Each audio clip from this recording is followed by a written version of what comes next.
രോഗി സ്പൂൺ കൊണ്ട് കഞ്ഞി കോരി കുടിക്കുവോ? ഇല്ലല്ലോ. ഒരു സ്പൂണ് കഞ്ഞി കർത്താവ് എന്താ പറഞ്ഞേ? കിടക്ക എന്തുവാ? കട്ടില്. ഒരു സ്പൂണ് കഞ്ഞി പൊക്കാൻ മേലാത്തവൻ കട്ടില് പൊക്കിയത് കണ്ടോ? സ്തോത്രം പറഞ്ഞേ. ഒരു സ്പൂണ് കഞ്ഞി ഈ കൈ കൊണ്ട് വായ് വരെ പൊക്കിക്കൊണ്ട് വരാൻ കഴിയാത്ത ആ മനുഷ്യനെ കട്ടിൽ എവിടെ പൊക്കിയെന്നാ? തലയുടെ മോളിൽ പൊക്കി പോകാൻ കഴിഞ്ഞെങ്കിൽ ആമേൻ. നമ്മുടെ ശരീരത്തിന്റെ ആരോഗ്യം മടക്കി വരുത്താൻ കർത്താവ് ശക്തൻ. തളർവാദ രോഗിക്ക് തളർവാദമില്ലാതിരുന്ന കാലത്തെ പോലെ അവന്റെ ശരീരത്തിന് ആരോഗ്യം മടങ്ങി വന്നു. അതുകൊണ്ടല്ലേ കട്ടില് പൊക്കിയത്? സ്തോത്രം പറ. അല്ല കട്ടില് പൊക്കുവോ? അപ്പൊ അതുകൊണ്ട് വിടുതൽ മാത്രമല്ല, ശരീരത്തിന്റെ ആരോഗ്യവും ശരീരത്തിന്റെ പ്രവർത്തനവും പഴയതുപോലെ മടക്കിക്കൊണ്ടുവരുവാൻ നമ്മുടെ കർത്താവ് ശക്തൻ. ഹല്ലേലൂയ പറഞ്ഞേ. ആ, ഭാരപ്പെടേണ്ട, നമുക്ക് പ്രാർത്ഥിക്കാം. നമുക്ക് നമ്മളെല്ലാം അറിയേണ്ട കാര്യമുണ്ട്. നമുക്കെല്ലാം ഇവിടെ ജോലി എല്ലാവർക്കും ഉണ്ട്. മിക്ക പേർക്കും ജോലിയുണ്ട്. ജോലി ഇല്ലാത്തവരെ ചെറിയ ശമ്പളമാണെങ്കിലും ജോലിയുണ്ട്. കർത്താവ് എന്തിനാ ഈ നന്മകൾ തരുന്നേ? ഞാൻ ഇവിടെ അച്ഛൻ വന്നപ്പോൾ അച്ഛനോട് ഞാൻ പറഞ്ഞു, കുറെ നേരം ഞാൻ പറഞ്ഞു, ബ്രദറിന് എന്തിനാ ജോലി തന്നെ? റയിച്ചാൻ എന്തിനാ ചില നന്മ തന്നെ? നിങ്ങൾക്ക് എന്തിനാ ചിലതൊക്കെ ചെയ്ത്? എനിക്ക് എന്തിനാ ചെയ്തത്? ഓക്കെ, നോക്കിക്കേ, പത്രോസിന് എന്തിനാ മീൻ കൊടുത്തത്? എന്തിനാ കൊടുത്തത്? ആമേൻ. മനുഷ്യനെ പിടിക്കുന്നവനാക്കാൻ. നീ ഇന്ന് തൊട്ട് മനുഷ്യനെ കണ്ടോ? ആത്മീക വേലയ്ക്ക് വേണ്ടിയാണ് ഭൗതിക നന്മ കൊടുത്തത്. സ്തോത്രം. ഒരു ബോട്ട് നിറച്ചു മീൻ കൊടുത്തത് മീൻ കച്ചവടക്കാരനാകാനല്ല, മനുഷ്യനെ പിടിക്കുന്ന വ്യക്തി. അപ്പൊ ജോലി എന്തിനാ തന്നെ? പറ. ഭൗതിക നന്മ എന്തിനാ തന്നത്? ദൈവത്തിന്റെ വേലയുടെ ചില ഭാരങ്ങൾ ഏറ്റെടുക്കാനാണ്. കർത്താവ് പറഞ്ഞു, നീ ഇന്ന് തൊട്ട് മനുഷ്യര് എന്ന് തൊട്ടേ നിന്റെ പടക് ഇപ്പൊ ഞാൻ നിറച്ചില്ലേ, പടക് മുങ്ങുമാറാവോളം നന്മ തന്നില്ലേ? എന്തിനാ തന്നെന്നറിയാവോ? ഇന്ന് തൊട്ട് നീ മനുഷ്യനെ പിടിക്കുന്നവനാക്കണം. അതുകൊണ്ടേ ഇവിടെ ജോലി തന്നതും വിസ തന്നതും ഓരോ നന്മകൾ തന്നതും ദൈവത്തിന്റെ വേലയും കൂടെ ചെയ്യാനാ. ദൈവത്തിന്റെ നമ്മളെ മേടിച്ചിട്ട് ദൈവത്തിന്റെ വേല ചെയ്യാതിരുന്നാൽ കുഞ്ഞാൽ നീ അടി മേടിക്കും. തീർച്ചയായിട്ടും അതിന് ബുദ്ധിമുട്ട് നിനക്കുണ്ടാകും. കുറ്റമല്ല ഞാൻ പറയും. എന്തിനാ 153 വലിയ മീൻ കൊടുത്തത്? 153 വലിയ മീൻ എത്ര രൂപ കിട്ടും? ഒരു മീൻ എത്ര കിലോ കാണും? കണക്ക് പറയുന്നില്ല. അല്ല, കണക്ക് ഞാൻ പറയാം. കണക്കുണ്ട്, കണക്ക് കൂട്ടിയാൽ മതി, കണക്ക് കിട്ടും. എവിടെയാ? വല കീറാറായി. വല കീറാറായി. യോഹന്നാൻ 21 അധ്യായത്തിലാണ് കിടക്കുന്നത് വല. അപ്പൊ വല കീറാറാകണമെങ്കിൽ എത്ര കിലോ കാണും? സ്തോത്രം പറഞ്ഞു. ദൈവമക്കളെ, ആമേ, കടലിൽ ഇറക്കുന്ന വല കീറണമെങ്കിൽ 10-15 കിലോ ഒന്നുമല്ല. ആമേ, 10,000 കിലോ ഉണ്ടെങ്കിലേ വല കീറാൻ പോകത്തുള്ളൂ. സ്തോത്രം പറഞ്ഞേ. അതുപോലെ വെയിറ്റ് ഉണ്ട്. ഹല്ലേലൂയ പറഞ്ഞേ. ഒരു മീനിനെതിരെ പോയാൽ 20 കിലോയിലും കാണും. അങ്ങനെയാണെങ്കിൽ 2300 കിലോയുടെ അടുത്തുണ്ട്. എന്തിനാ ഇത് കൊടുത്തത്? ഇത്രയും മീൻ എന്തിനാ കൊടുത്തത്? അടുത്ത ലൈൻ വായിച്ചോ. നീ എന്റെ കുഞ്ഞാടുകളെ മേയ്ക്കാം. നീ എന്റെ കുഞ്ഞാടുകളെ കണ്ടോ. ഒരിടയ ശുശ്രൂഷയ്ക്കാണ് ഈ നന്മ കൊടുത്തത്. അതുകൊണ്ട് വിസയും ജോലിയും തന്നിട്ട് ദൈവത്തിന്റെ വേലയും കൂടെ ചെയ്യാനാ. ഹല്ലേലൂയ പറഞ്ഞ്. അത് ചെയ്തില്ലെങ്കിൽ ചില പ്രതിസന്ധി ഉണ്ടാകും, ചില പ്രതികൂലം ഉണ്ടാകും കേട്ടോ. അത് പിന്നെ നാളെ എഴുന്നേറ്റ് ഇരുന്നുകൊണ്ട് ഇവിടെ അത് എനിക്ക് അത് വന്ന് ഇത് വന്നൊന്നും ഇവിടെ ഒന്ന് വിളിച്ച് പറയരുത്. കാര്യം എന്താണെന്നറിയോ? ഇത് അതിനും കൂടെ കർത്താവ് ഇത് ചെയ്തത്. 153 മീൻ കൊടുത്തേച്ച് കർത്താവ് എന്തോ പറഞ്ഞേ? എന്റെ ആടിനെ. വാക്യം കണ്ടോ? 21 അധ്യായം കണ്ടോ? യോഹന്നാന്റെ സുവിശേഷം. കണ്ടല്ലോ അല്ലേ? ആമേ. കുഞ്ഞുങ്ങളെ കൂട്ടുവാൻ വല്ലതും ഉണ്ടോ എന്ന് ചോദിച്ചു. ഒന്നുമില്ലെന്ന് പറഞ്ഞ് പടകിന്റെ വലത്ത് ഭാഗത്ത് വീശാൻ പറഞ്ഞു. വീശി 153 മീനും കൊണ്ട് കരയ്ക്ക് കയറിയപ്പോ പറഞ്ഞു, ചന്തയിലോട്ട് പൊക്കോളനല്ല പറഞ്ഞു, എന്റെ കുഞ്ഞാടുകളെ. ജോലി എന്തിനാ തന്നെ? കർത്താവിന്റെ വേലയ്ക്കും കൂടെ. അത് ചെയ്തില്ലെങ്കിലോ ഈ തന്ന പുള്ളിക്ക് ഇത് തിരിച്ചെടുക്കാൻ എല്ലാവരും തീരുമാനം എടുക്കേ, കർത്താവിന്റെ വേലയുടെ ഒരു പങ്ക് ഞാൻ ചെയ്യും. അതിനെ ദേശത്ത് കൊണ്ടുവന്നത്, അതിലാ ദൈവം ചില നന്മകൾ നമുക്ക് തന്നത്. അതാരും മറന്നു പോകരുത്, ആരും മറക്കരുത് കേട്ടോ. ഓക്കെ, ആർക്കും തരാൻ പറ്റാത്ത ചില കൂലി ദൈവത്തിന് വേണ്ടി പ്രവർത്തിക്കുമ്പോൾ ദൈവം നമുക്ക് തരുന്ന കൂലി ഈ ഭൂമിയിൽ കിട്ടാത്ത കൂലിയാ. അത്രയ്ക്ക് വലിയ കൂലിയാ നമുക്ക് തരുന്നത്. സ്തോത്രം. കർത്താവിന് വേണ്ടി നിന്നാൽ ദൈവം തരുന്ന കൂലി വലുതാ. അതുകൊണ്ട് കർത്താവിന് വേണ്ടി പ്രവർത്തിക്കാവോ?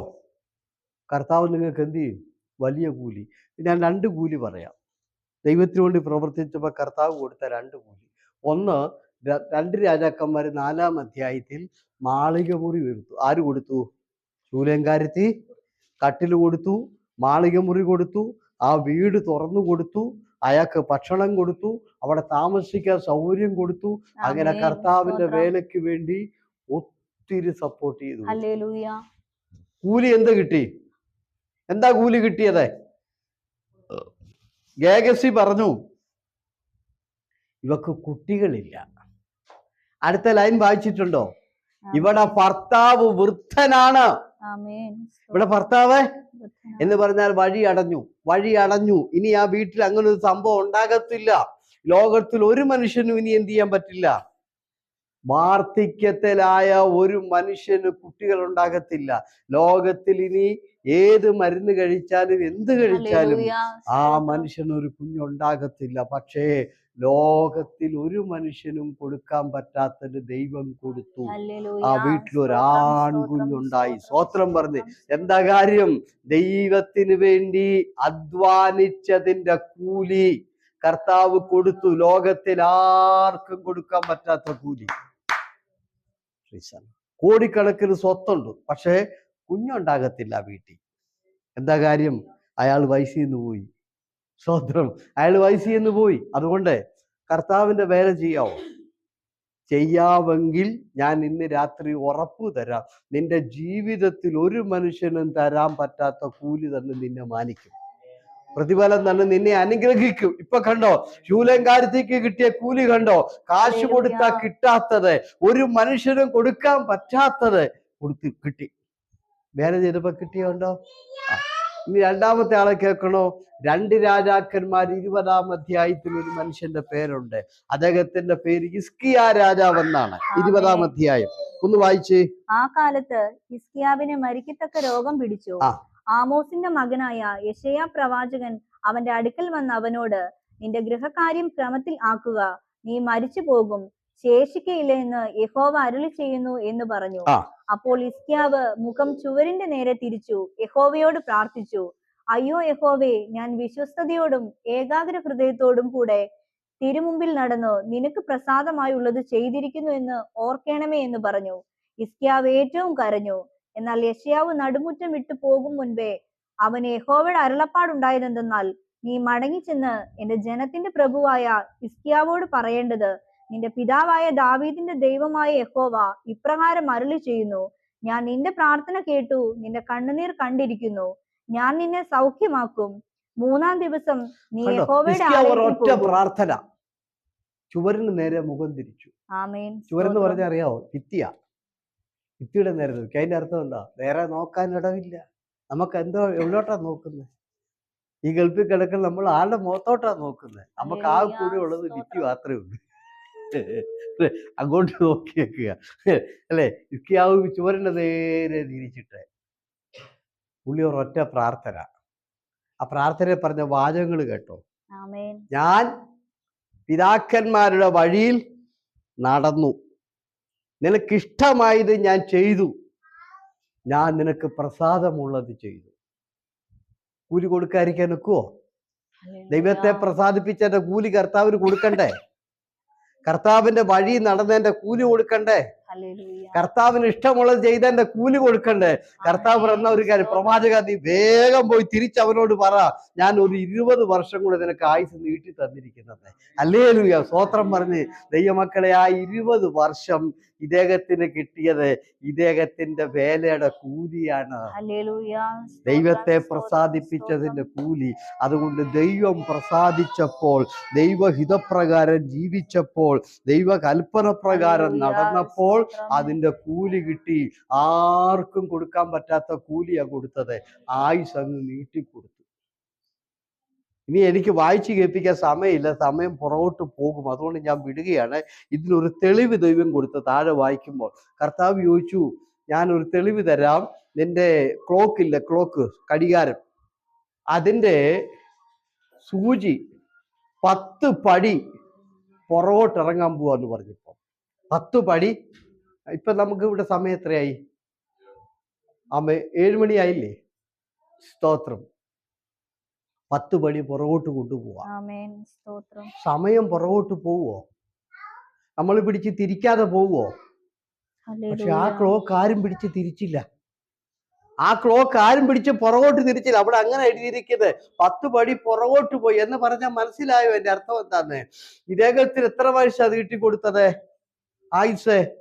ആമേൻ. അവിടെ എഴുതിയിട്ടുണ്ട് 20 സംവത്സരം. ഞാനൊരു കണക്ക് 15 സംവത്സരം, ഒരു കണക്ക് പറഞ്ഞെന്നുള്ളതേ ഉള്ളൂ കേട്ടോ. 15 സംവത്സരം. അപ്പൊ 15 പടി പുറകോട്ട് പോയി. ഓക്കെ. ജോർജിന് മനസ്സിലായോ? ഇല്ല അല്ലേ? ജോർജിയെ 15 വയസ്സ് അദ്ദേഹത്തിന്റെ ശരീരത്തിൽ കുറഞ്ഞു. 60 വയസ്സുകാരന്റെ 15 വയസ്സ് അവന്റെ ശരീരത്തിൽ അങ്ങ് കുറഞ്ഞിരിക്കുക ഇപ്പം. അങ്ങനെയാണ് ആയുസ് നീട്ടിക്കൊടുത്തത്. 60 വയസ്സുകാരനെ 80 15 വർഷം കൂടെ കൊടുക്കുമ്പോൾ 75 ആയില്ലേ?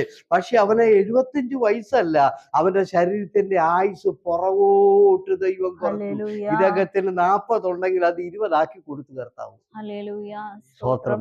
ഇങ്ങനെ ലോകത്തിൽ ആർക്കെങ്കിലും കൊടുക്കാൻ പറ്റുമോ? കർത്താവിന്റെ വേലയുടെ കൂലിയാണിത്. സ്തോത്രം. ദൈവത്തെ പ്രസാദിപ്പിച്ചതിന്റെ കൂലി, പിതാക്കന്മാരുടെ വഴിക്കിലൂടെ നടന്നതിന്റെ കൂലി, ദൈവത്തെ അനുസരിച്ചതിന്റെ കൂലി. അതുകൊണ്ട് ഇന്ന് രാത്രി ഞാൻ പറയുന്നു, ദൈവ വേല ചെയ്താൽ ആ കമ്പനിയിൽ ആർക്കും തരാൻ പറ്റാത്ത കൂലി ഈ പുള്ളി തരും. ലോകത്തിൽ ഒരു മനുഷ്യനും നമുക്ക് തരാൻ പറ്റാത്ത നന്മ ഈ പുള്ളി തരും. നോക്കിയ ശൂനങ്കാരത്തിന്റെ വീട്ടിൽ ആർക്കേലും അങ്ങനെ ഒരു വഴി തുറക്കാൻ പറ്റും? അവിടെ ഭർത്താവ് വയസ്സിന്ന് പോയില്ലേ, ഇനി ആ വീട്ടിൽ എങ്ങനെ കുഞ്ഞുണ്ടാകും? പക്ഷേ മനുഷ്യന് കൊടുക്കാൻ പറ്റാത്തത് കർത്താവ് കൊടുത്തില്ലേ? കിട്ടാത്തത് കിട്ടിയില്ലേ? ഹല്ലേലൂയ പറ. അതുകൊണ്ട് കർത്താവിന് വേണ്ടി ചിലതൊക്കെ ചെയ്താൽ ഈ ബഹർ നീ വിട്ടുപോകുന്നതിന് മുമ്പേ ആമേൻ നിനക്കതിന്റെ കൂലി അവൻ തരും. കൂലി കിട്ടും കേട്ടോ, കൂലി കിട്ടും. Praise the Lord. ഇപ്പൊ 2 പേർക്ക് കിട്ടിയ കർമ്മ പറഞ്ഞോ? പ്രൈസ്. ആമേ. കരുണയല്ല ഹിസ്കിയാവ് ചോദിച്ചത്, ദയയല്ല, എന്നോട് കരുണ കാണിച്ച് വിടുതല. പുള്ളി കരുണയ്ക്കല്ല പ്രാർത്ഥന. പുള്ളി പറഞ്ഞറിയാം, ഞാൻ ചെയ്ത കാര്യം ഓർത്തിട്ട് അതിന്റെ മറുപടി ഇങ്ങോട്ട് തരാൻ പറഞ്ഞു. ഞാൻ കഴിഞ്ഞ നാളെ ഈ വേല ചെയ്തില്ലേ, അതെന്താണെന്ന്, എന്തോ വേലയാ പുള്ളി ചെയ്ത? ഒന്നുകൂടെ വായിച്ച 20-ാം അധ്യായത്തിൽ 1 തൊട്ട്. ആ കാലത്ത് ഹിസ്കിയാവിന് മരിക്കത്തക്ക രോഗം പിടിച്ചു. ആമോസിന്റെ മകനായ യെശയ്യാ പ്രവാചകൻ അവന്റെ അടുക്കൽ വന്ന അവനോട്, നിന്റെ ഗൃഹകാര്യം ക്രമത്തിലാക്കുക, നീ മരിച്ചു പോകും, ശേഷിക്കയില്ല എന്ന് യഹോവ അരുളി ചെയ്യുന്നു എന്ന് പറഞ്ഞു. അപ്പോൾ ഹിസ്കിയാവ് മുഖം ചുവരിന്റെ നേരെ തിരിച്ചു യഹോവയോട് പ്രാർത്ഥിച്ചു, അയ്യോ യഹോവേ, ഞാൻ വിശ്വസ്തയോടും ഏകാഗ്ര ഹൃദയത്തോടും കൂടെ തിരുമുമ്പിൽ നടന്ന് ദൈവത്തിന് വേണ്ടി വിശ്വസ്തയോടെ നടന്നതിന്റെ കൂലി തരാൻ പറഞ്ഞു. ഹല്ലേലൂയ. സ്തോത്രം. ഞാൻ തോന്നിയ പോലെ എന്റെ ഇഷ്ടത്തിനല്ല നടന്നത്. എനിക്ക് കിട്ടിയ സമയം മുഴുവനും നിന്റെ ഹിതപ്രകാരം നിന്റെ ഇഷ്ടത്തിന് എന്റെ ജീവിതം മുൻപോട്ട് പോകുകയായിരുന്നു. പിന്നെ നിനക്ക് പ്രസാദമുള്ളതല്ലാതെ എന്റെ ജീവിതത്തില് ഒന്നും ഞാൻ ചെയ്തിട്ടില്ല. അതുകൊണ്ട് അത് ഓർക്കാൻ പറഞ്ഞു. പുള്ളിക്ക് ഓർക്കാതിരിക്കാൻ ഒക്കുവോ? ഓർക്കാതിരിക്കാൻ ഒക്കുവോ? സ്തോത്രം പറഞ്ഞ്. ആമേ. നിങ്ങൾ ജോലി ചെയ്തേച്ച് സാലറി മേടിക്കാൻ തെറ്റി ഞാൻ 1 മാസം ജോലി ചെയ്ത കാര്യമൊന്ന് ഓർത്ത് എന്നിട്ട് പ്രതിഫലം തരാൻ പറഞ്ഞാൽ തരാതിരിക്കാൻ ഒക്കുവോ? ഹല്ലേലൂയ പറഞ്ഞ്. തരാതിരിക്കാൻ ഒക്കുവോ? കർത്താവിന് വേണ്ടി അധ്വാനിച്ചതിന്റെ കൂലി 15 സംവത്സരം കൂടെ ആയുസ്സിനെ നീട്ടിക്കൊടുത്തു. ഹല്ലേലൂയ. ഹല്ലേലൂയ പറഞ്ഞേ. അതുകൊണ്ട് ഇന്ന് രാത്രി ഞാൻ പറയുന്നു, ദൈവത്തിന് വേണ്ടി അധ്വാനിച്ചാൽ ചില വർഷം കൂടെ നിനക്ക് നന്മയും അനുഗ്രഹവും നീട്ടിത്തന്ന് നിന്നെ ആയുസ് വർദ്ധിപ്പിച്ച് അനുഗ്രഹിക്കുന്ന ദൈവം ജീവിക്കും. ഹല്ലേലൂയ. സ്തോത്രം. പ്രവർത്തിച്ചതിന്റെ കൂലി കിട്ടി, അധ്വാനിച്ചതിന്റെ കൂലി കിട്ടി. ഈ ചില നന്മകളൊക്കെ തരുമ്പം തിരിച്ചറിയണം കേട്ടോ. ഇപ്പൊ റേച്ചാനോട് ഒരു ഉദാഹരണം ഞാൻ പറയുന്നുള്ളൂ. റേച്ചാന് വർക്ക്ഷോപ്പും കൊടുത്ത്, ഗാരേജും കൊടുത്ത്, നന്മയും കൊടുത്തു. ജോർജിന് വിസയും കൊടുത്തു, ജോലിയും കൊടുത്തു, നന്മയും കൊടുത്തു. നല്ല കാര്യം. പക്ഷെ ഇതിന്റെ പുറകെ വല്ല ദൈവ പദ്ധതി ഉണ്ടോ? ഇപ്പൊ മുമ്പേ സ്റ്റാൻലി ബ്രദർ പറഞ്ഞൊരു വചനം നിങ്ങൾ ശ്രദ്ധിച്ചായിരുന്നോ? ഇല്ലല്ലേ? എസ്തേറിനോട് പറഞ്ഞ എന്തുവാ? ഇങ്ങനെ ഒരു കാലത്തിനല്ലോ നിന്നെ ദൈവം ഈ സ്ഥാനത്ത് കൊടുത്തു. ഏത് സ്ഥാനത്ത്? രാജകുമാരിയാക്കി കൊട്ടാരം കൊടുത്തതും, വെള്ളി കൊടുത്തതും, സ്വർണം കൊടുത്തതും, സുഖസൗകര്യങ്ങൾ കൊടുത്തതും എല്ലാം കൊടുത്തത് എന്തിനാ? ഇസ്രായേലിന്റെ വിടുതലിന്റെ ശുശ്രൂഷ ഏറ്റെടുത്ത് ചെയ്യുവാൻ. സ്തോത്രം പറഞ്ഞു.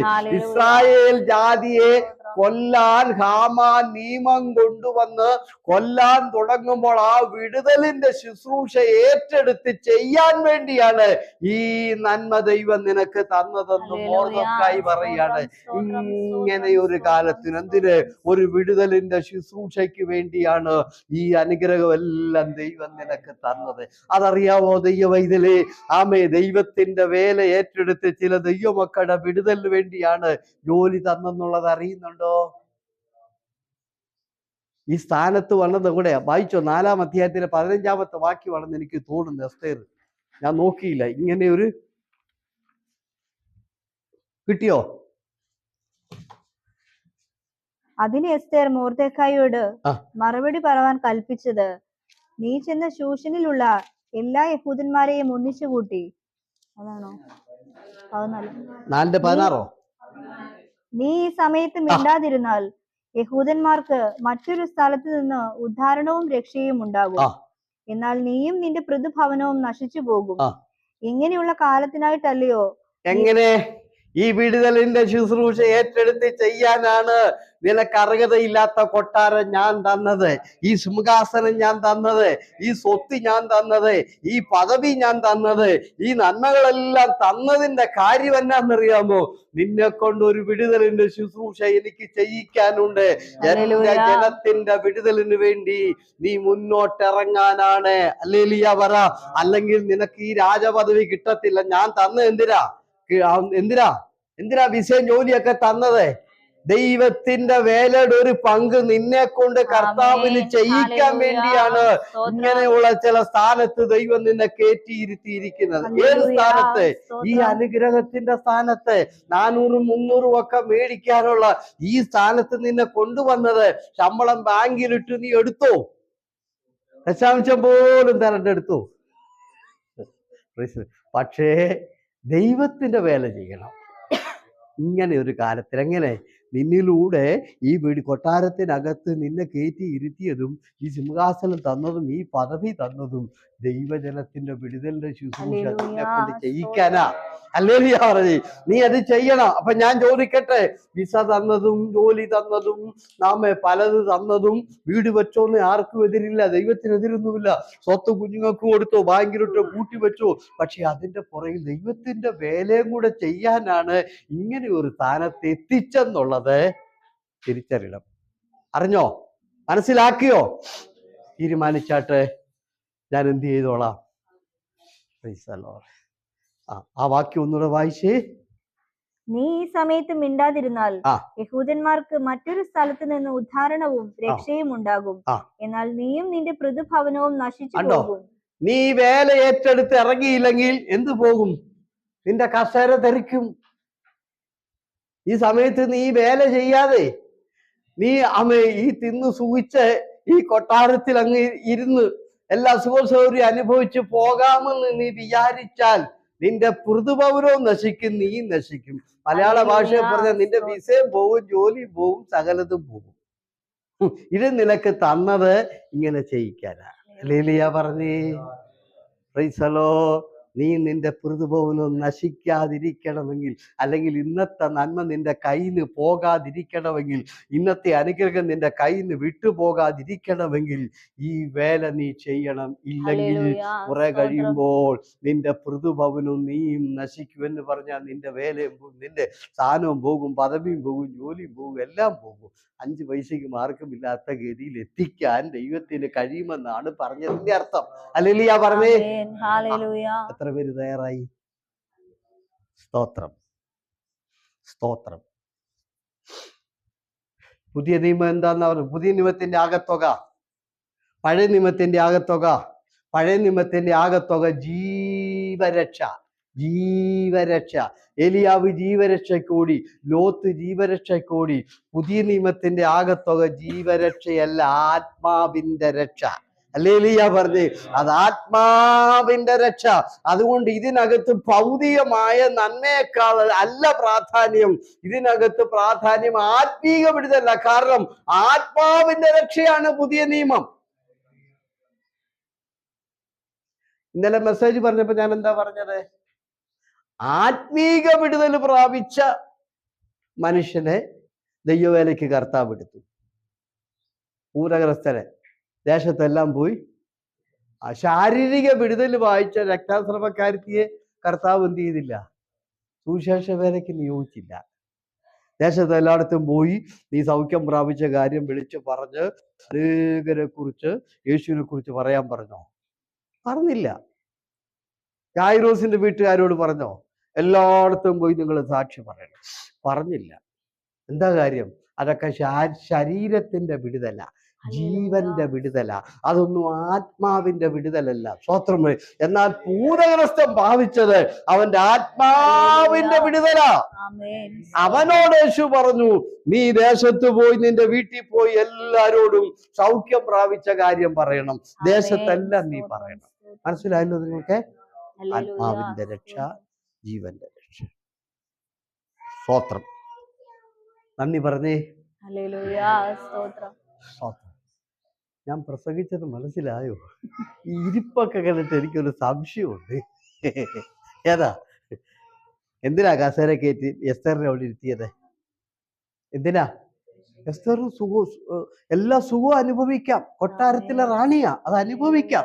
പക്ഷെ ഇരുത്തിയതിന്റെ പുറകിലെ ദൈവ പദ്ധതി അറിയണം. ഇങ്ങനെ ഒരു കാലത്തിന്, ഏത് കാലത്തിന്? നിന്നിലൂടെ വിടുതലിന്റെ ശുശ്രൂഷ ചെയ്തെടുക്കേണ്ട ഒരു കാലം ഞാൻ ഒരുക്കും. അതിനാണ് ഇത് നിനക്ക് തന്നത്, അതിനാണ് ഇത് ഞാൻ നിന്നെ ഏൽപ്പിച്ചിരിക്കുന്നത്, അതിനാണ് ഞാൻ നിന്നെ ഇവിടെ കൊണ്ടുവന്നത്, അതിനാണ് കൊട്ടാരത്തിൽ ഇരുത്തിയിരിക്കുന്നത്. അപ്പം ദൈവത്തിന് നിന്നെ ഉപയോഗിക്കേണ്ട ഒരു സമയം ദൈവം കണ്ടിട്ടാണ് നിന്നെ ഈ സ്ഥാനത്തോട്ട് ഇപ്പൊ ജോലിയൊക്കെ തരാൻ പോണത് അതിനാ. എന്തിനാ? 153 മീൻ എന്തിനാ കൊടുത്തത്? നീ എന്റെ കുഞ്ഞാടുകളെ മേയ്ക്ക. അനുഭവിച്ചോ? ഇത് വിറ്റ് വേഗിക്കൊണ്ടിട്ടോ. പക്ഷെ പൂജാശ വേല ചെയ്തോണം, കുഞ്ഞാടിനുകളെ മേയിച്ചോണം. ഇല്ലെങ്കിൽ എന്ത് ചെയ്യും? അതിന് സമാധാനം സിസ്റ്ററെ പൂജാശ വേല ചെയ്യുവോ? എടോ അതാ പുള്ളിച്ചിരിക്കുന്നു, പുള്ളിക്ക് സന്തോഷമല്ലോ. പ്രായമുള്ളവരെല്ലാം പുറകോട്ട് വലിച്ചു. അവിടെ ഹൃദയം സത്യമാണ്. അവള് ചിരിച്ചു. Praise the Lord. ഓക്കെ. ദൈവം വിശ്വാസത്തെ കുറിച്ച് 2 കാര്യം കൂടെ പറയാം. ഇസ്രായേലിനോട് ക്രിസ്തീയ ജീവിതം എന്താണെന്നറിയാമോ? ക്രിസ്തീയ ജീവിതം, ഇസ്രായേലിന്റെ ജീവിതം എന്താ നമ്മളെ പഠിപ്പിക്കുന്ന പാഠം? കനാൻ യാത്ര എന്താ പഠിപ്പിക്കുന്നത്? ചെങ്കടലിക്കര കയറി എന്താ നമുക്കവിടെ പഠിക്കാനുള്ളത്? നമ്മൾ ഇമ്മങ്ങ് വായനയല്ലേ, ഈ വായിക്കുന്ന കാര്യങ്ങളൊന്നും ധ്യാനിക്കോ ചിന്തിക്കോ ഒന്നും ചെയ്യത്തില്ലോ. അക്കരെ കയറിപ്പോ എന്താ പഠിക്കാണ്? അക്കരെ കയറിപ്പോ പഠിക്കാനുള്ളെങ്കില് സീൻ മരുഭൂമി വരെ വലിയ കാര്യമൊന്നുമില്ല. സീൻ മരുഭൂമി കഴിയുമ്പോൾ നമുക്ക് ഒത്തിരി കാര്യം പഠിക്കാനുണ്ട്. എന്താണെന്നറിയോ? സീൻ മരുഭൂമിയിലെത്തിയപ്പോൾ 2 മാസമായി. മിസ്രൈമിന്ന് കൊണ്ടുവന്ന ഗോതമ്പ് പൊടി തീർന്നു. ഇനി മുകളിലോട്ട് നോക്കണം, മോളിന്ന് വല്ലോ പഠിക്കാനുള്ളത്. ഇതാ കനാൻ യാത്ര, ഇതാ ക്രിസ്തീയ ജീവിതം. ഒരു നേരത്തെ ആഹാരത്തിന് ദൈവത്തിൽ ആശ്രയിക്കുക. ദൈവാശ്രയമില്ലാതെ ഒരു മനുഷ്യനും മുൻപോട്ട് പോകാൻ കഴിയില്ല. അതാണ് ക്രിസ്തീയ യാത്ര. സ്തോത്രം പറഞ്ഞ്, ചെരുപ്പ് വേണോ? ആ പുള്ളിയിൽ ആശ്രയിക്കണം. വസ്ത്രം വേണോ? ആ പുള്ളിയിൽ ആശ്രയിക്കണം. സ്തോത്രം പറ. ആഹാരം വേണോ? ആ പുള്ളിയിൽ ആശ്രയിക്കണം. ഹല്ലേലൂയ പറഞ്ഞേ. കാരണം ഈ മരുഭൂമിയിൽ ഒരു നേരത്തെ വെള്ളം കുടിക്കണേ, പുള്ളിയിൽ ആശ്രയിക്കണം.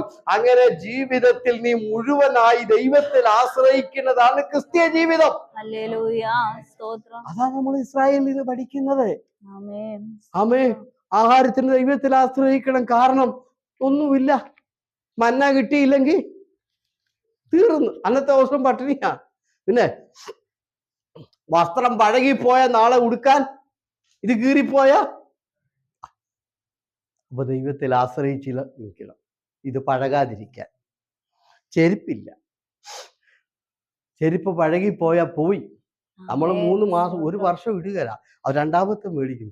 40 വർഷം ഒരെണ്ണം തന്നെ ഇടണം. ആശ്രയിക്കാതിരിക്കാൻ ഒക്കുവോ? ആശ്രയിക്കാതിരിക്കാൻ ഒക്കുവോ? സ്തോത്രം. ക്രിസ്തീയ ജീവിതം ഇതാണ്. സകലതും ദൈവത്തിൽ ആശ്രയിക്കുക. ഒന്നുകൂടെ പറഞ്ഞാൽ എല്ലാത്തിനും പ്രാർത്ഥിക്കുക. സ്തോത്രം. സകലത്തിനും പ്രാർത്ഥിക്കുക. ഒരു ദിവസം പ്രാർത്ഥന മുടങ്ങിയാൽ അന്ന് പട്ടിണിയ. മന്നായിക്ക് വേണ്ടി പ്രാർത്ഥിച്ചില്ലെങ്കിൽ അന്ന് അടുപ്പിൽ തീ പുകയത്തില്ല. സ്തോത്രം പറഞ്ഞത്. ഒരു ദിവസം വെള്ളത്തിന് വേണ്ടി പ്രാർത്ഥിച്ചില്ലെങ്കിൽ അന്ന് വെള്ളം കൂടിയില്ല. ഇതാണ്, അതാ ദൈവം നമ്മളെ പഠിപ്പിക്കുന്നത്. കനാൻ യാത്രയതാ. സ്തോത്രം. കനാനിലെത്തുന്നത് വരെ സകലതിനും ദൈവത്തിൽ ആശ്രയിക്കുക. ദൈവത്തിൽ ആശ്രയിക്കാതെ അവർക്ക് ജീവിച്ചിരിക്കാൻ കഴിയുകയില്ല. സ്തോത്രം. മനസ്സിലായല്ലോ? ക്രിസ്തീയ യാത്രയുടെ ആകത്തുകയാണ് ഞാൻ പറഞ്ഞത്. ആമേൻ. സ്തോത്രം. മടങ്ങി വരാം.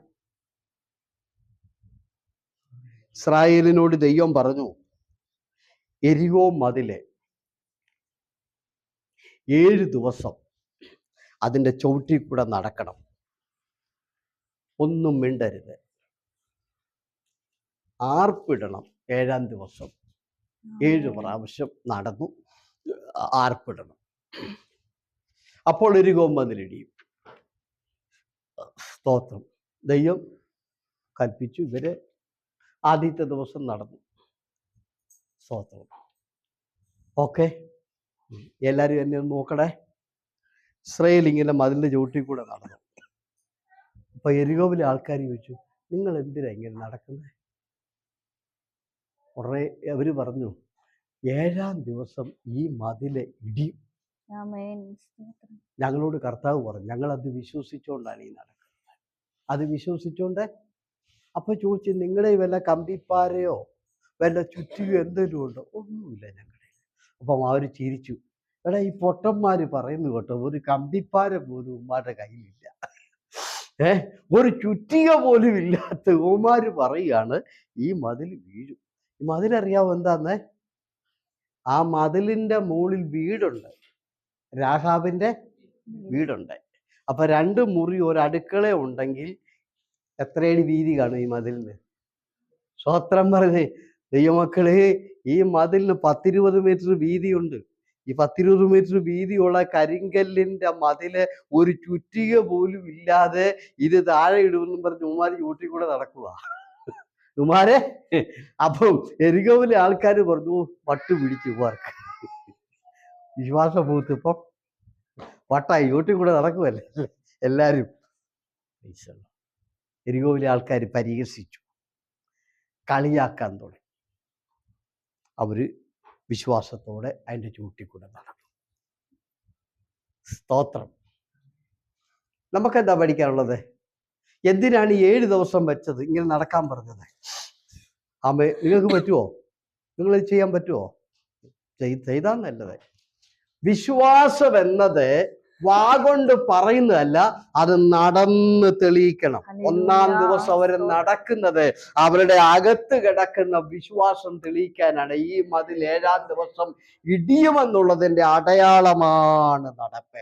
അതുകൊണ്ട് ആമേൻ. ദൈവവൈതലേ, സ്തോത്രം. വിശ്വസിച്ചാൽ പോരാ, വിശ്വാസം നിന്റെ നടപ്പിൽ തെളിയണം. ഹല്ലേലൂയ. നടന്നത് തെളിയിക്കണം.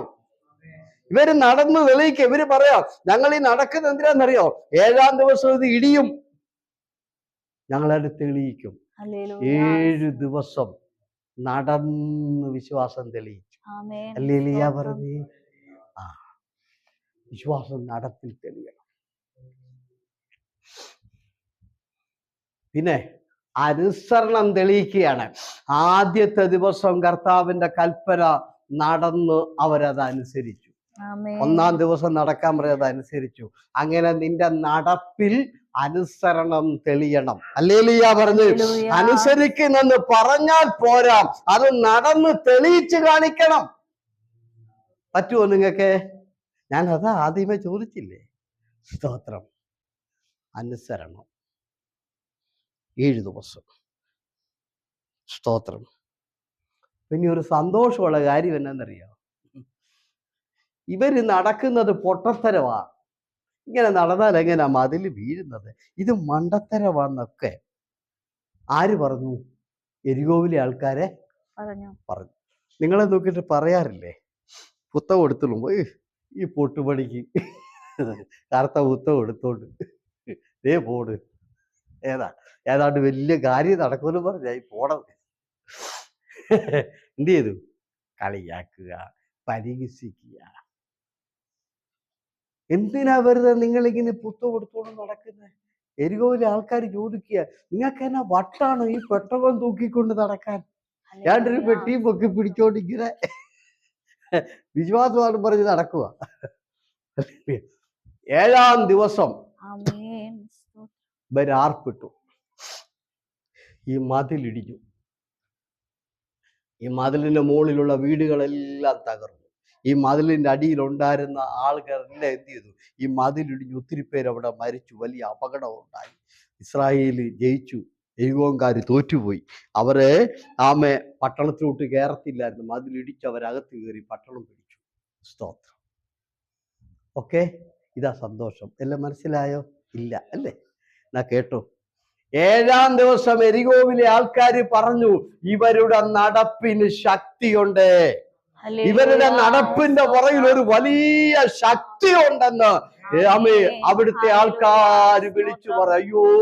നമ്മൾ കണ്ടോ, 20 മീറ്റർ വലിപ്പത്തിൽ നമ്മൾ പണിത മതില് ഒരു കമ്പിപ്പാര പോലും ഇല്ലാതെ, ഒരു ചുറ്റിക പോലും ഇല്ലാതെ നടന്നപ്പോൾ ഒരു ശക്തി ഇറങ്ങി വന്ന് ഈ മതിൽ ഇടിച്ചു.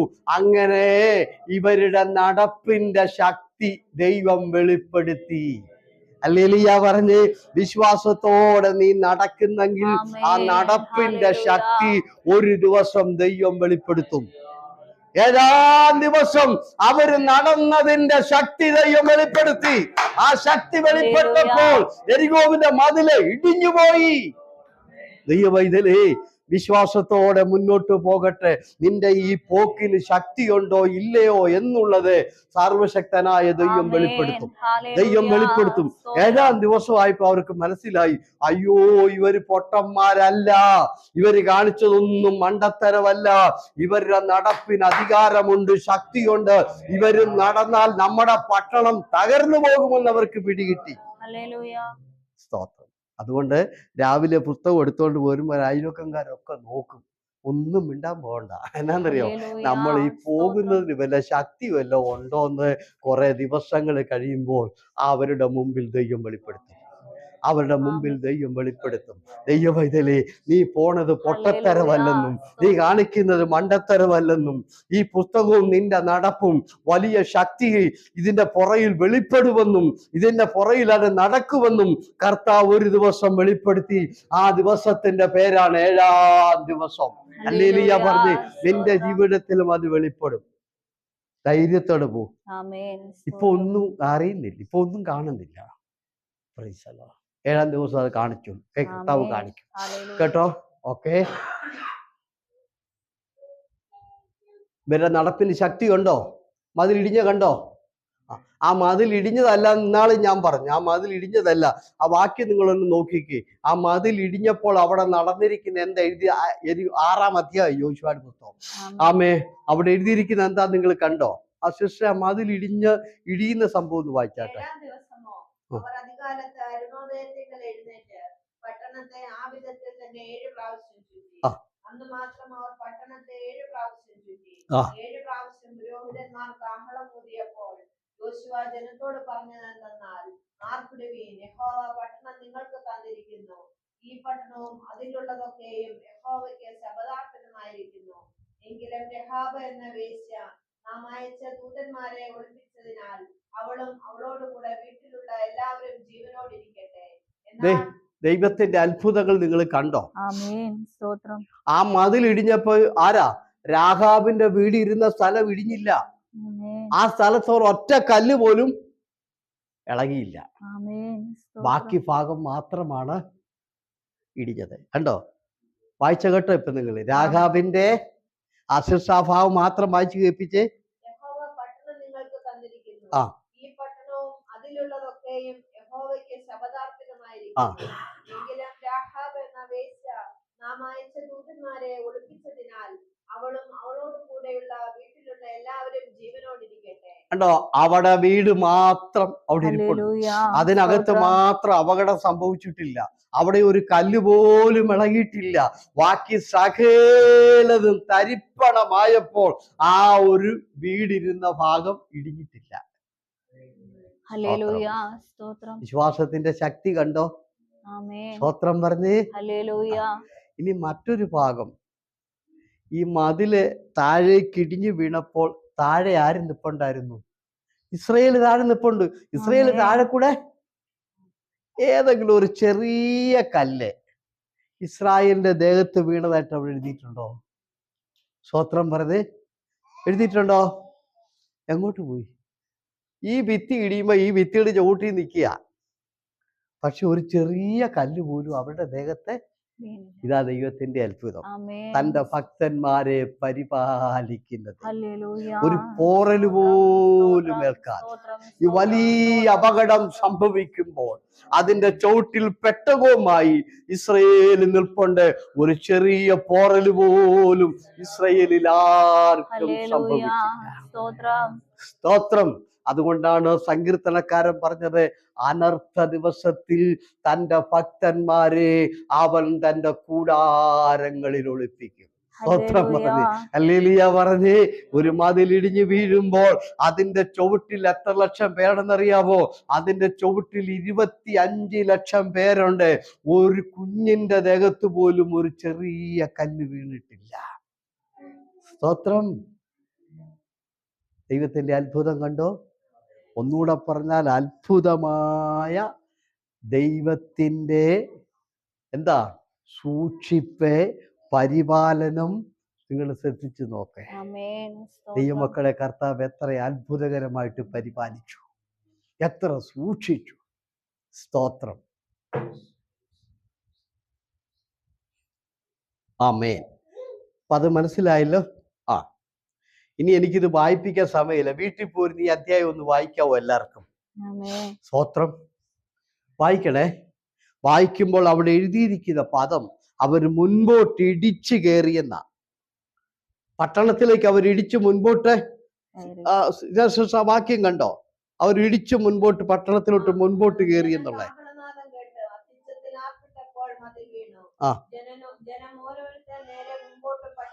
ജനം മുൻപോട്ട് അടി വരയിടേ. മുൻപോട്ട് അടി വരയിടണം. കാരണം അത് വലിയ പ്രധാനപ്പെട്ട അത്ഭുതമാ. എന്താ കാര്യം? മുമ്പോട്ട് പോകാൻ ഒക്കത്തില്ല. കാരണം കല്ല് മുന്നിൽ വീണ് കിടക്കുമല്ലേ. പിന്നെ എങ്ങനെ അവര് മുമ്പോട്ട് പോകുന്നത്? 20 മീറ്റർ വീതിയുള്ള മതിൽ ഇടിഞ്ഞപ്പോൾ മുമ്പോട്ട് പോകാൻ പറ്റുമോ ദൈവമക്കളെ? ആ കല്ല് അവിടെ കിടക്കുമല്ലേ. പിന്നെ എങ്ങനെ അവര് മുമ്പോട്ട് പോയത്? നിങ്ങൾ പറ. എങ്ങനെ പറഞ്ഞ പോയത്? മുമ്പോട്ട് പോകാൻ പറ്റില്ല. പിന്നെ എങ്ങനെ പോയി? വചനം കള്ളം പറയുമല്ലോ. മുമ്പോട്ട് പോയി. എങ്ങനെ പോയെന്നറിയാവോ? ആ മതില് ഇടിഞ്ഞു മുമ്പിൽ വീണില്ല, ആ മതില് ഭൂമിക്കടിയിലേക്ക് താഴുകയാണ് ചെയ്തത്. ഹല്ലേലൂയ പറഞ്ഞേ. അതുകൊണ്ടാണ് അവർക്ക് മുമ്പോട്ട് പോകാൻ പറ്റിയത്. ഒരു ഹല്ലേലൂയ പറഞ്ഞേ. ആമേൻ, പ്രൈസ് ദി ലോർഡ്. ലോഡ് കണക്കിന് കല്ല് വീണിട്ട് വലിയ കൂമ്പാരം പോലെ കല്ല് വീണാൽ അവർക്ക് മുമ്പോട്ട് പോകാൻ പറ്റത്തില്ല. സർവശക്തനായ ദൈവം മതിലിടിക്കുകയല്ല ചെയ്തത്, മഹാത്ഭുതമാണ് ചെയ്തത്. ആ മതില് മണ്ണിനടിയിലേക്ക് താണുപോയി. അതുകൊണ്ടാണ് അവര് മുൻപോട്ടോടിയത്. ഇല്ലെങ്കിൽ അവർക്ക് മുമ്പോട്ട് പോകാൻ പറ്റുകയില്ല. ഇപ്പം മനസ്സിലായോ നിങ്ങൾക്ക്? ഓക്കെ, മനസ്സിലായല്ലോ? അല്ലെങ്കിൽ പണ്ട് രാമായണം പറഞ്ഞ പോലെ എല്ലാം പറഞ്ഞു കഴിഞ്ഞിട്ട് ഒടുവിച്ചു പറയാം, സീത ആരാ, രാമനാരാ, ആ സീത ആരാ, രാമനാരാ എന്ന് പറഞ്ഞാൽ ഈ ഭാഷ ഇവിടെ കിടന്ന് പ്രസംഗിച്ച് ഏറ്റവും കൂടി മതിലോ കല്ലോ പിടികിട്ടിയോ സിസ്റ്ററെ? ആ മതിൽ അടിയിലേക്ക് താണാലേ മുമ്പോട്ട് പോകാൻ പറ്റുകയുള്ളൂ.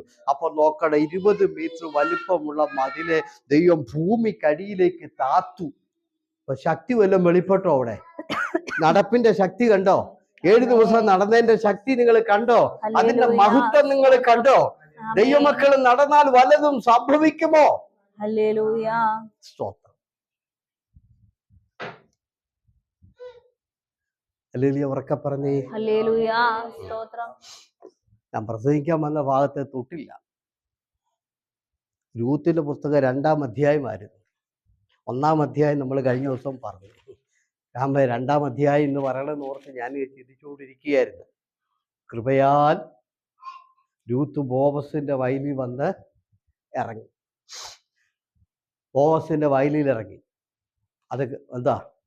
ആമേ, നാം ഓരോരുത്തരും ഇറങ്ങിയിരിക്കുന്ന വയലാണ് ബോവസിൻ്റെത്. അതാണ് കർത്താവിന്റെ വയല്. എന്നിട്ട് എന്ത് ചെയ്തു? വയലിൽ പണി ആരംഭിച്ചു. പുള്ളിക്കാരത്തിന്റെ ആദ്യത്തെ ജോലി പെറുക്ക. സ്തോത്രം. അത് സാരമില്ല, അത് പതിവുള്ളത്, അതൊക്കെ അഭിഷേകമാണ്, നിങ്ങൾ വിട്ടേ. നമുക്ക് കിട്ടിയ കൃപയാ, പോട്ടെ. Praise the Lord. Hallelujah. Amen. Praise the Lord. അപ്പൊ പെറുക്കാൻ തുടങ്ങി. കർത്താവിന്റെ വയലിൽ ഇറങ്ങി. പറ്റുമോ?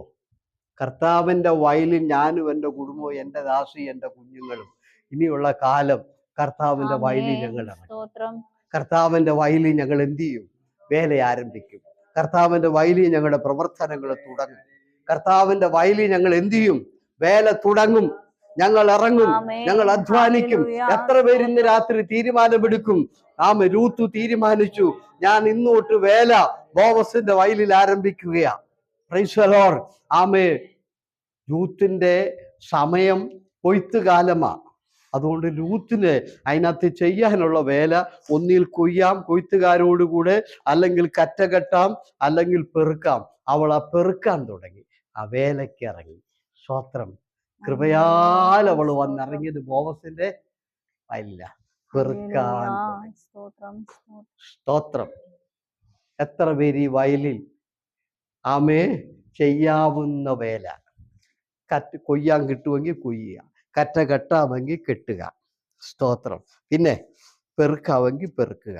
ഞാനും ഭാര്യയും എൻ്റെ കുഞ്ഞുങ്ങളും ബഹറിൽ എത്ര വർഷമുണ്ടോ അത്രയും വർഷം ഈ ദൈവത്തിന്റെ വയലിൽ, ഈ കർത്താവിന്റെ വയലിൽ ഞങ്ങളാൽ ആകുന്ന വേലകൾ ഞങ്ങൾ ചെയ്യുമെന്നും ഞങ്ങൾ പ്രവർത്തിക്കുമെന്നും ഇന്ന് രാത്രി തീരുമാനമെടുത്താട്ടെ. എത്ര പേര് അതിന് തയ്യാറായി? ആമേൻ. സ്തോത്രം പറഞ്ഞേ. ഹല്ലേലൂയ. അടുത്ത നിങ്ങൾ കേട്ടോണം. ഇവളങ്ങോട്ട് വേലയ്ക്ക് ഇറങ്ങിയപ്പോ തുടങ്ങി ദൈവപ്രവൃത്തി ആരംഭിക്കാൻ തുടങ്ങി. ഒന്നുമില്ലാതെ അതിനകത്ത് വന്ന് ഇറങ്ങുന്നത്. ഉടുത്തിരിക്കുന്ന തുണി മാത്രമേ ഉള്ളൂ. ഒരു കാലി സഞ്ചിയായിട്ട് വന്ന് ഇറങ്ങി. ഉച്ച വരെ ഇവള് പെറുക്കി. ഉച്ചയായപ്പോഴത്തേന് എല്ലാവരും കരയ്ക്ക് കയറി ആഹാരമൊക്കെ കഴിക്കാൻ തുടങ്ങി. അപ്പോൾ ബോവസ് ഇവളെ വിളിച്ചിട്ട് പറഞ്ഞു, എല്ലാവരും കൂടെ കയറിയിരുന്ന് നീ ആഹാരം കഴിക്കാൻ പറഞ്ഞു.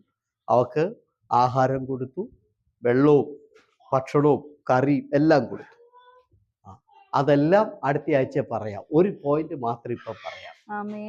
എല്ലാരും ഉച്ച കഴിഞ്ഞ് വീണ്ടും പണിക്കിറങ്ങി.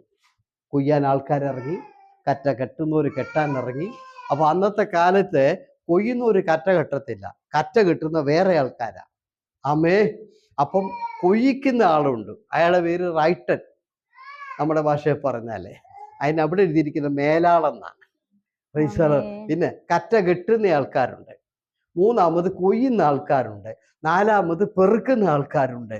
അപ്പൊ ഈ പുള്ളിക്കാരത്തി പെറുക്കി വരിക, ഉച്ച വരെ പെറുക്കി. ബോവസ് ഉച്ച കഴിഞ്ഞപ്പം തൻ്റെ വയലിൽ കൊയ്യുന്ന ആൾക്കാരെ വിളിച്ചു. അവരോട് പറഞ്ഞു, നിങ്ങൾ ആ റൂട്ട് പെറുക്കി വരുന്ന ആ നിര കണ്ടോ, ആ ലൈനെ കതിരൂരിയിടാൻ പറഞ്ഞു. കതിരെ ഊരി. ആ ഭാഗം ഒന്ന് വായിച്ച് 2-ാം അധ്യായത്തിലെ. സ്തോത്രം. ഉണ്ടോ? കൊയ്ത്തുകാരുടെ മേലാളായ ഭൃത്യനോട് ഈ യുവതി ഏതെന്ന് ബോവസ് ചോദിച്ചു. കൊയ്ത്തുകാരുടെ മേലാളായ ഭൃത്യൻ, ഇവൾ മോവാബ് ദേശത്ത് നിന്ന് നവോമിയോട് കൂടെ വന്ന മോവാബ്യ യുവതിയാകുന്നു. ഞാൻ കൊയ്ത്തുകാരുടെ പിന്നാലെ കറ്റകളുടെ ഇടയിൽ പെറുക്കിക്കൊള്ളട്ടെ എന്ന് അവൾ ചോദിച്ചു. അങ്ങനെ അവൾ കാലത്ത് വന്ന് ഇതുവരെ പെറുക്കിക്കൊണ്ടിരുന്നു. വീട്ടിൽ അല്പമേ താമസിച്ചുള്ളൂ എന്ന് ഉത്തരം പറഞ്ഞു. ബോവസ് രൂത്തിനോട്, കേട്ടോ മകളെ, പെറുക്കുവാൻ വേറൊരു വയലിൽ പോകണ്ട, ഇവിടം വിടുകയും വേണ്ട. ഇവിടെ എന്റെ ബാല്യക്കാരത്തികളോട് ചേർന്നു കൊള്ളുക. അവർ കൊയ്യുന്ന നിലത്തിന്മേൽ ദൃഷ്ടി വെച്ച് അവരുടെ പിന്നാലെ പോയിക്കൊള്ളുക. ബാല്യക്കാർ നിന്നെ തൊടരുതെന്ന് ഞാൻ അവരോട് കൽപ്പിച്ചിട്ടുണ്ട്. നിനക്ക് ദാഹിക്കുമ്പോൾ പാത്രങ്ങൾ കരികെ ചെന്ന് ബാല്യക്കാർ കോരി വെച്ചതിൽ നിന്ന് കുടിച്ചുകൊള്ളുക എന്ന് പറഞ്ഞു. മതി, വായിക്കേണ്ട, സമയം പോകുന്നുണ്ട്. ഈ അധ്യായം താവട്ട് വായിച്ചാൽ മതി കേട്ടോ. ഉച്ച കഴിഞ്ഞപ്പോ ബോവസ് പറഞ്ഞു, കതിരൂരിയിടാൻ പറഞ്ഞു. ഊരി 15-ാം വാക്യം. സ്തോത്രം പറഞ്ഞു. കണ്ടോ, വേലക്കിറങ്ങിയപ്പോൾ അതിന്റെ ഉടമസ്ഥൻ എന്ത് ചെയ്തു? നന്മകൾ ഊരിയിട്ട് കൊടുക്കാൻ തുടങ്ങി. ഉച്ച കഴിഞ്ഞപ്പോൾ തന്റെ കറ്റയിൽ നിന്ന് എന്ത് ചെയ്തു? ബാല്യക്കാരോട് പറഞ്ഞു, അവൾ പെറുക്കി വരുന്ന നിരയിൽ എന്ത് ചെയ്യാൻ പറഞ്ഞു? ഊരി ഇട്ടു, അവളത് പെറുക്കിക്കോട്ടെന്ന് പറഞ്ഞു. ദൈവ വൈതലേ, ഈ വയലിൽ ഇറങ്ങിയാൽ ചില മുഴുത്ത കതിരുകൾ നിനക്ക് നിന്റെ ഉടമസ്ഥൻ തരും. സ്തോത്രം പറഞ്ഞ് സന്ധ്യയ്ക്ക് അവൾ കേറിപ്പോയപ്പോൾ എഴുതിയിരിക്കുന്നത്, അവൾ അത് മെതിച്ച് ഒരു പറയവം എന്ന് പറഞ്ഞാൽ മനസ്സിലായോ? 10 കിലോ. അമ്മായിമ്മയ്ക്കും മോക്കും എത്ര ദിവസത്തേനുണ്ട് 10 കിലോ ഗോതമ്പ് പൊടി? അല്ലേലിയ പറഞ്ഞാട്ടെ. ആമേ, പ്രൈസ് ദി ലോർഡ്. ഇത് എവിടെ നിന്ന് കിട്ടി? ഊരിയിട്ട് കൊടുത്തു. ഇന്ന് രാത്രി ഞാൻ ഒരു കാര്യം പറയട്ടെ, ബഹറിൽ നീ ഒരിക്കലും നേടിയെടുക്കാൻ കഴിയാത്തത്, നിനക്ക് ചെന്നെത്താൻ കഴിയാത്തോടത്ത് ചില നന്മകൾ ഊരി നിന്റെ പാത്രത്തിൽ ഇട്ട് തരുന്ന ഉടമസ്ഥനാണ് ഇതിന്റെ ഉടമസ്ഥൻ. സ്വത്രം പറഞ്ഞ് കർത്താവേ, ബോവസ് പറയാണ്, അവൾ ഈ വയലിന് കേറി പോകുമ്പോൾ അവളുടെ പാത്രം നിറയണം. ഒന്നുമില്ലാതെ ഇറങ്ങിയവൾ മടങ്ങി പോകുമ്പോൾ സന്ധ്യയ്ക്ക് ഒരു പറയവം കിട്ടി. അതുകൊണ്ട് ദൈവ പൈതലേ, ഈ വയലിൽ നീയും നിന്റെ കുടുംബവും, നീയും നിന്റെ കുഞ്ഞുങ്ങളും, നീയും നിന്റെ ഭർത്താവും ചിലത് വേലയ്ക്ക് ഇറങ്ങാമെങ്കിൽ ഞാൻ ഇന്ന് രാത്രി ഗ്യാരണ്ടി തരാം, ഈ ദേശത്ത് നിനക്ക് നേടിയെടുക്കാൻ കഴിയാത്തത്, നിന്നെ കൊണ്ടുണ്ടാക്കാൻ കഴിയാത്തത്, നീ അനേകം നാളുകൾ ജോലി ചെയ്താൽ ഉണ്ടാകാത്തത്, ചില സമ്പത്തുക്കൾ ദൈവം നിനക്ക് ഊരിയിട്ട് തരും, ചില നന്മകൾ ദൈവം നിനക്ക് തരും. ബോവസ് മനപ്പൂർവ്വം ഊരിക്കിട്ട് കൊടുക്കുക, പെറുക്കുകയല്ല, മനപ്പൂർവ്വം ഊരിയിട്ട് കൊടുക്കുക. എന്തിനാ? ഇതിനകത്ത് ഇറങ്ങി. അതുകൊണ്ടാ പുള്ളി പറഞ്ഞ, ദൃഷ്ടി വെച്ച് നീ ഇവിടെ തന്നെ പെറുക്കിക്കൂ, നീ ഇവിടെ നിങ്ങും പോകണ്ടെന്ന് പറഞ്ഞതിന്റെ കാര്യം ഊരിയിട്ട് കൊടുക്കാൻ പുള്ളിയുടെ ഹൃദയത്തിൽ പ്ലാൻ ചെയ്തിരിക്കുന്നു.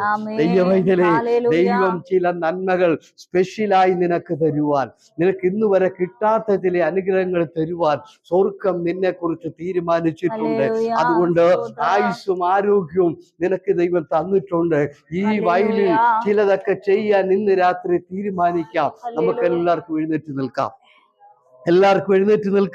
യേശുവേ നന്ദി.